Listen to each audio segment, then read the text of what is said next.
Next experiment पे हम देखते हैं, इसमें भी हम यही बताएंगे कि जो एयर है वो प्रेशर एग्जर्ट करती है। हमने क्या किया, बॉइलिंग ट्यूब ली, 2 बॉइलिंग ट्यूब ली और दोनों में बैलून लगा दिया। अब एक में हॉट वाटर, एक बीकर में हॉट वाटर है और दूसरे बीकर में आइस कोल्ड वाटर है। ठीक है, तो थोड़ी देर बाद हम देखते हैं कि जिसमें हॉट वाटर है वो बैलून ऊपर फूलने लगता है और उसमें एयर भरने लगती है, लेकिन जो जिसमें आइस कोल्ड वाटर है वो बैलून फूलता नहीं है, उसमें एयर नहीं जाती है। तो ऐसा क्यों होता है? क्योंकि जो कूल एयर है वो नीचे रहती है, उसमें प्रेशर कम होता है, और जो हॉट एयर होती है वो उसका वेट लाइट हो जाता है और वो ऊपर की तरफ जाती है और उसका प्रेशर भी ज़्यादा होता है। Air moves from the region where the air pressure is high to the region where the air pressure is low. हम इतने सारे एक्सपेरिमेंट्स में हमें ये समझ में आया है कि सबसे बड़ी बात तो जो एयर है वो प्रेशर एग्जर्ट करती है, और दूसरा एयर जो है वो हाई प्रेशर से लो प्रेशर की तरफ मूव करती है। जहाँ पे प्रेशर हाई है वहाँ से, और जहाँ पे प्रेशर कम है उस रीजन तक जाती है, यानी हाई प्रेशर से लो प्रेशर की तरफ एयर मूव करती है। अब हम नेक्स्ट पढ़ेंगे एयर एक्सपेंड्स ऑन हीटिंग। जब हम एयर को गर्म करते हैं तो वो हीट अप होकर एक्सपेंड होती है, यानी फैलती है। सपोज़ हमने एक कमरे में अगरबत्ती जलाई, तो अगरबत्ती की जो स्मेल है वो उस टाइम हॉट है, तो हॉट एयर के साथ मिक्स होकर उसकी स्मेल दूर दूर तक चली जाती है। लेकिन अगर हम अगरबत्ती को ऐसे ही रख दें तो उसकी चारों तरफ की जो एयर है वो कूल है, तो वो दूर दूर तक उसकी खुशबू नहीं जाएगी। ऐसे ही जब किचन में खाना बनता है और उसकी जो उसमें खुशबू होती है वो दूर दूर तक जाती है, क्योंकि उसकी जो एयर है वो हॉट है, और वो हॉट एयर दूर दूर तक, उसकी जो हॉट एयर है उसकी जो मॉलिक्यूल्स हैं वो एनर्जेटिक होते हैं और वो दूर दूर तक जाते हैं, उस खाने के स्मेल को बाहर तक ले जाते हैं। लेकिन जो ठंडा खाना होता है उसके जो एयर के मॉलिक्यूल हैं वो इतने एनर्जेटिक नहीं होते हैं और उस खाने में इतनी खुशबू नहीं आती, वो वहीं पर सिमट के रह जाती है उसकी खुशबू। तो इसलिए कहा जाता है एयर एक्सपेंड्स ऑन हीटिंग।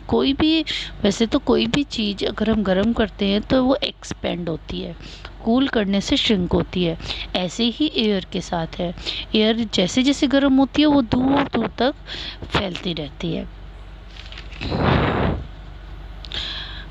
इसका एक एग्जाम्पल है एक्टिविटी 8.6। इसमें हम देखते हैं कि हमने इसमें जो पेपर से बने हुए लिफाफे होते हैं, एनवेलप होते हैं, वो 2 एनवेलप हमने लिए और उनको उल्टा करके एक थ्रेड से हमने 2 एनवेलप बांध दिए। ठीक है, जैसे तराजू होता है इस तरह से हमने उसको बांध दिया दोनों तरफ। अब हम एक एनवेलप के नीचे कैंडल रख के कैंडल जलाएंगे और वहाँ पे गरम करेंगे। ध्यान रखना है कि हमें एनवेलप जले ना, तो थोड़ा सा दूर रखना है।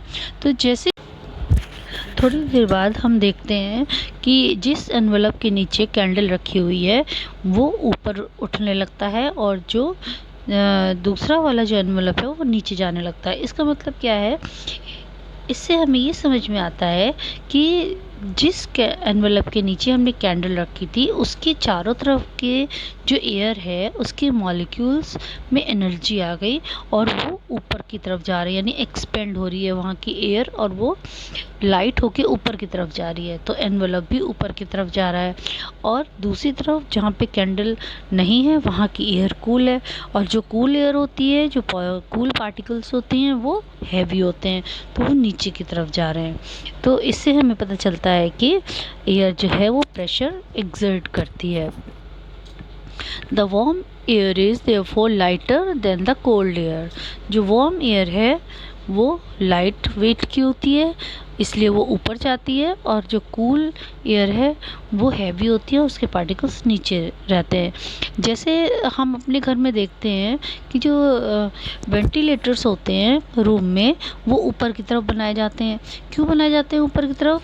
क्योंकि हम जब सांस लेते हैं तो हमारी सांस के थ्रू जो कार्बन डाइऑक्साइड निकलती है वो हीट अप होती है, और हमारी बॉडी की हीट होती है, तो वो हीट सारी एयर में मिक्स होके एयर के पार्टिकल्स को हॉट बना देती है, और हॉट पार्टिकल्स जो होते हैं वो कैसे होते हैं, लाइट वेट के हो जाते हैं, तो इसलिए ऊपर चले जाते हैं और वेंटिलेटर के से बाहर निकल जाते हैं।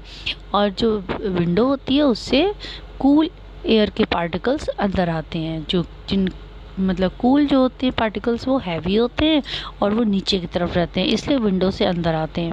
तो ये क्रॉस वेंटिलेशन की वजह से हम जो वेंटिलेटर हैं वो ऊपर बनाए जाते हैं और विंडोज़ नीचे बनाए जाते हैं, जिससे हमें फ्रेश एयर मिलती रहे।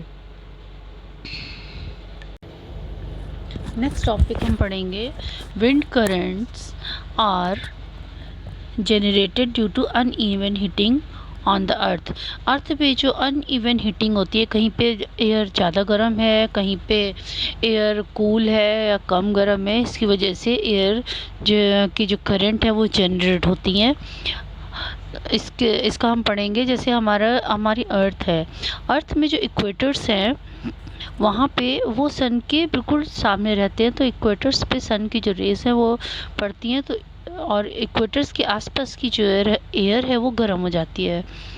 अब ये गर्म एयर जो है वो ऊपर जाती है पोल्स की तरफ, और नीचे जब पोल्स की तरफ एयर जाती है तो नीचे इक्वेटर्स का जो स्पेस है वो खाली हो जाता है। तो वो स्पेस कौन फिल करता है? जो पोल्स से जो एयर कूल एयर है वो इक्वेटर्स की तरफ आ जाती हैं। तो इस तरह से अनइवन हीटिंग की वजह से एयर जो है वो इधर से उधर मूव करती है और करंट्स उसकी बनती हैं। The warm air at these latitudes rise up and the cold wind from the polar region rushes in to take its place. इस तरह से एयर का सर्कुलेशन लैटिट्यूड्स में होता है, पोल्स में और लैटिट्यूड्स में होता है।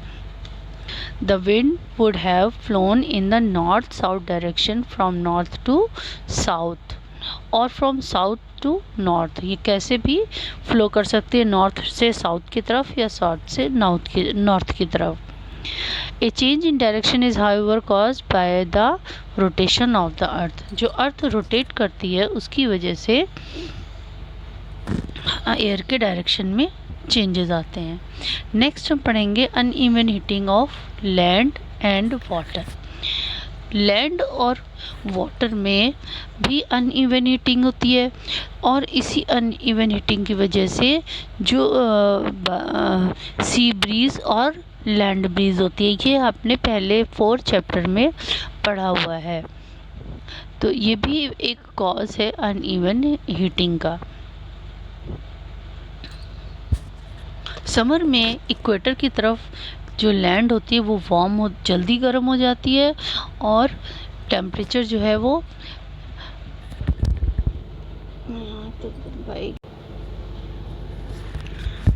समर में क्या होता है कि इक्वेटर के पास की जो लैंड होती है वो बहुत जल्दी गर्म हो जाती है और ज़्यादा टाइम तक गर्म भी रहती है।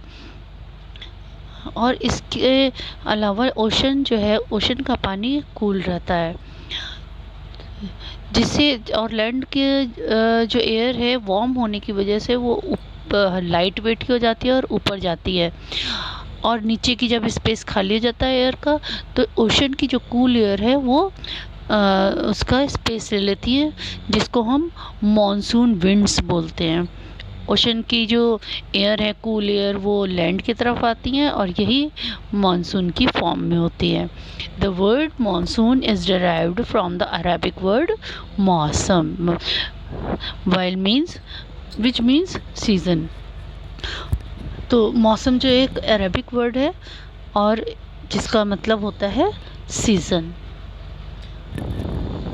The wind from the ocean carry water and bring rain it is a part of the water cycle. यानी जो ओशन से विंड आती है वो अपने साथ साथ वाटर की ड्रॉप्स भी लेके आती हैं, और इसी से वाटर साइकिल होती है। यानी वाटर साइकिल सबको पता ही है, बारिश आती है और फिर वेपर्स बन के फिर ऊपर पानी चला जाता है और फिर कूल होके फिर नीचे आता है। यही एक वाटर साइकिल है।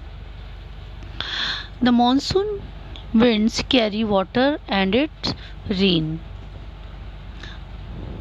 मानसून विंड्स जब होती हैं, जैसे अब हमारा मानसून का टाइम चल रहा है, तो जब ओशन से मानसून विंड्स आती हैं तो वो अपने साथ रेन के वाटर को लेके आती हैं और तब बारिश होती है।